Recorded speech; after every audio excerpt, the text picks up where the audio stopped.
Hello everyone, Bob here, and welcome to the Voice of the Movies. Last week I had planned on doing this album, but it hadn't gotten here yet. It came Monday morning in the mail, and I am talking about Friday the 13th Part 7 from Waxwork.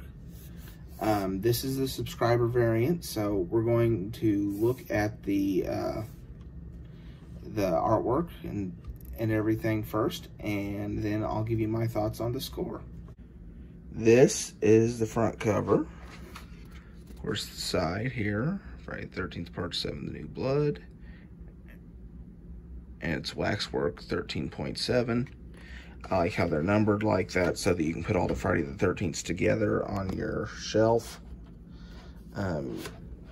Open it up here.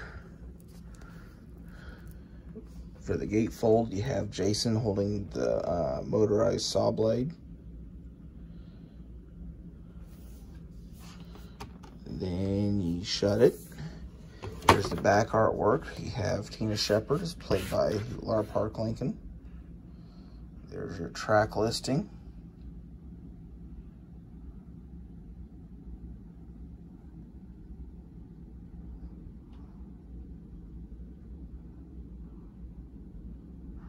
The information about the movie and all that good stuff. Here's the insert artwork. It is Jason from when he's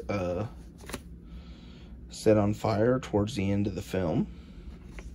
There's nothing on the back of it. It's just a artwork insert. Here are the LPs themselves. The second LP is a lot brighter and more vivid. The first one is really easy to see through.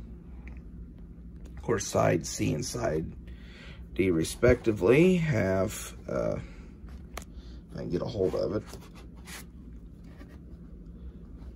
there's side B. The side D is the splitting of the hockey mask. Okay, so this soundtrack is easy to divide into two parts.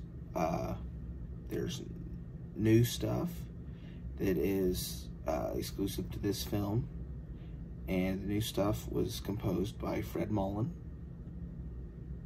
and old stuff, which is of course Harry Manfredini, and it's recycled tracks from other Friday the 13th entries. Just like, for instance, track 3 on side A, titled Flashback, it is takes its music from the beginning of Friday the 13th Part 6, Jason Lives. Let's see here, track 12 has aspects of it that are recycled from Friday the 13th Part 1. But that's not to say it's bad. You always need to bring in elements of other films in the franchise to make it feel like a continuation. That's probably why Part 8 feels so strikingly different in tone and score from the first 7 films, because none of the Harry Manfredini stuff is kept, except there's a few kit, ma in there. But for the most part, it's all new material, and there isn't anything recycled. With that being said, my favorite tracks on this are, of course, in the new portion. I like the main title. That was a unique, in the series anyway, entry, in that it did not feature the typical building of tension through the violins and such. I also like the parts in this that have to do with Tina's telekinetic abilities. It's almost like the music introduces that the power within her is building, and it's especially apparent on side D.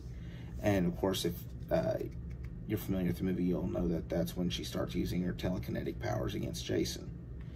Not to say I didn't like any of the old stuff that's in this. I do like the old stuff. Like I say, it makes it very well fit in with the first 6 movies of the franchise. But all in all, it's typical waxwork pressing. It's very clean, the music is very crisp, excellent quality. My copy did have a little owie on it, but that's not something I blame Waxwork for. I believe that happened during shipment. If you have the first 6 soundtracks in this franchise, yes, of course, this one should be picked up. Or if you're like me and you're a subscriber, then this one would have been included in your annual subscription to Waxwork. Mine shipped with my t-shirt from this year. I have not opened it yet, but I am looking forward to slip it on and listen to some movie soundtracks. But final rating on this one, I'm going to give it a B+. It's not the best in the series, but it definitely fits into the Friday the 13th franchise. Yeah, there's a lot of themes and stuff that are repeated, but that's not a bad thing.